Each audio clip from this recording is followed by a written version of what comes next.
kampus haqida gapiradigan bo'lsam, ko'proq grant bu hech nimani tipa hal qilmaydi. Ko'proq haykingga chiqdik. Assalomu alaykum hammaga. Mana Assalomu bizada alaykum. получается mana keyingi ishtirokchimiz. Ismingiz? Rashidova Muxlisaxon. Men o'zi Buxorodaman. Buxorodan kelganman. 2007-yilman. Bu yerda birinchi marta Malayziyaga kelishim bu 2024-yil sentyabrda bo'lgan. Hozir получается o'sha bakalavrda o'qiyapsiz. Da, hozir bakalavrda International Business yo'nalishida 2-kursda o'qiyapman. Qanaqa bo'lyapti o'qish? Qiyinchiliklar qanaqadir balkim? Qiyinchiliklar o'zi men maktab davrida ham matematikada ozgina qiynalganman. Bu yerda ham mikroekonomikadan, makroekonomikadan, statistikadan menda muammolar bo'lyapti. Lekin harakat qilaman. Ota-onamni shu podдержкалari bilan, meni qo'llab-quvvatlashlari bilan bo'lyapti hammasi. Yaxshi. Hozir siz grantda o'qiyapsiz, получается. Yo'q. Birinchi yil grantda o'qiganman, ikkinchi yil saqlab qolamadim. Men o'ylayman, что grant bu hech nimani tipa hal qilmaydi. Men uchun ma'lum bir o'sha ma'lumotlarni, informatsiyalarni o'rganishim muhimroq deb o'ylayman. Endi ozgina grant to'g'risida ham gaplashib o'tamiz. Birinchi yilda siz full grant bilan kelgansiz. Ha. Chunki hamma baholari 5 bo'lgan. Hozir bizda получается Xiamen universiteti bermayapti grant polniy, faqat 50% beryapti. Hamma bahoyingiz 5 bo'lsa, 50% berishyapti. No, bu yerga kelganingizda получается GPA 4 eng tepa hisoblanadi. 3 dan tepa bo'lsa, o'sha full grant beriladi, to'g'rimi? Buni grantda hozir o'qiyotgan tanishlaringiz qancha? Hozirda menda ikkita o'rtog'im bor. Menimcha ular hozir 3-kursga o'tishdi. Ular o'sha men bilgan o'zbeklar, что grant saqlab qolishdi. Hozir ularda 3-yil boshlanishi, internshipda hozir O'zbekistonda o'zlarining ishlarini davom ettirishyapti. 2 oylik mana shu internshipdan keyin ular kelib yana davom ettirishadi shu yerda. Получается, qanaqa fanlardan o'qitishadi o'zi sizni anaqa fakultetingizda? Qanaqa fanlar? Bu international business bo'lgani uchun eng muhimi, конечно, biznes. Bizda birinchi semestrimizda, birinchi yilimizda to'g'rirog'i makroekonomika, mikroekonomika, quantitative methods, data analysisdan fanlar bo'ldi. Ikkinchi yilimizda hozir ko'proq biznesga ko'proq taniqliroq darslar bo'lyapti. Masalan, international business darsi bo'ldi bizda. Menimcha, mana shu international business darsi ko'proq sizlarga yordam beradi. Yaxshi ish topishingizga, interesinglarni ko'paytirishga menimcha mana shu fanlar ko'proq bor. Yana bitta savollar kampus haqida ozgina o'tib o'tsangiz, qanaqa mana общежитие to'g'risida, keyin darslarning xonalari to'g'risida qanaqa o'zi?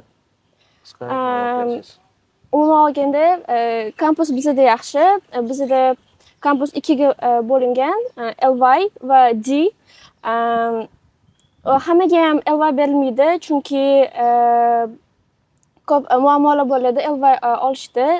Ko'proq digrilar kelayotgan o'quvchilarga LY berishadi, chunki ular ko'p vaqtga qolishadi, ularga yaxshi komfort kerak bo'ladi. В общем, o'zini tipi nimadir qilib D'dan LYga o'tish ham mumkin. Это не проблема. Yana bizda o'qishda international business tipi biznes bo'lgani uchun unchalik ham ko'p xususiylashtirilgan qanaqadir maxsus xonalar yo'q, lekin boshqa fanlar uchun meni o'rtoqlarim bor, qaysi bizga ko'rsatishadi o'sha xonalar haqida. Tipi biologiya, tipi ximiya, o'sha xonalarni ko'rishga hamma fanlar uchun, xohlagan fanlar uchun o'sha o'zini maxsus xonalari bor. Bu yerda yana xavfsizlik haqida tipi aytmoqchi bo'lsam, bu yerda prям umuman muammo yo'q xavfsizlik bilan, chunki 24/7 xavfsizlik ishlaydi bu yerda. Yana kampuslarga qaytsam agar, kampuslarda qizlar uchun alohida, bolalar uchun alohida. Umuman muammo yo'q bu bilan. Ha, ya'ni bitta narsani esda tutish kerak. Потом где-то 100 tacha охранник bor. Peresmenka bilan ishlashadi, elita bo'lib. No, juda ham ko'p. Даже biz peresmenkasini ham videoga olgan joylarimiz bor. O'shalarni ham qo'shib ketamiz. Xavfsizlik buta rostdan ham top и anaqa Kolumpurdan sal chetroqda joylashgan bo'lgani bilan полностью territoriya o'ralgan. Безопасный juda ham.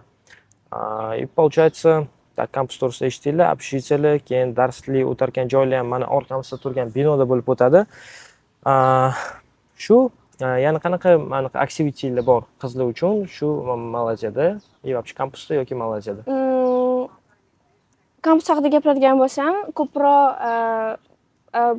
hamma sport uchun xususiy tipa kortlar, stadionlar, hamma jimlar bor. Еще, ну, конечно, qizlar uchun bolalar uchun alohida emas, lekin bor, sharoit bor.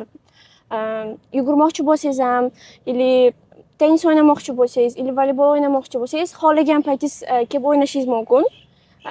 Lekin tipa o'zingizni narsangiz bo'lishi kerak. To'p ili shunaqa narsa. Kopto yoki tennisni raketkalar o'yishniki bo'lsa, bemalol kortni bron qilmasdan kirib o'ynasanglar bo'ladi. Lekin universitetning o'zida ham bu hamma narsalar bor. Faqat uni o'sha yozdirib, chizdirib olishga to'g'ri keladi. Shunaqa joy bor universitetda.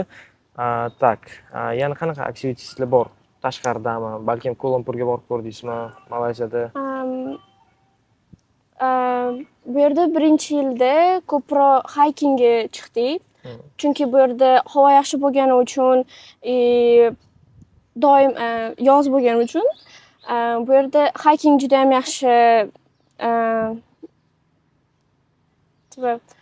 yaxshi rivojlangan. Ozgina 15-20 ringgit bizani pulimizni 60-70 ming to'lab borib kelsanglar bo'ladi. Hayking juda ham yaxshi. O'rtog'inglar bilan borish tavsiya qilinadi, конечно. Chunki ko'proq interes bo'lishi uchun, qiziqarli bo'lishi uchun, конечно. И еще безопасный тоже. Yana hozirda ko'proq orollarda bo'lamiz. Tipa sohillarda, I mean,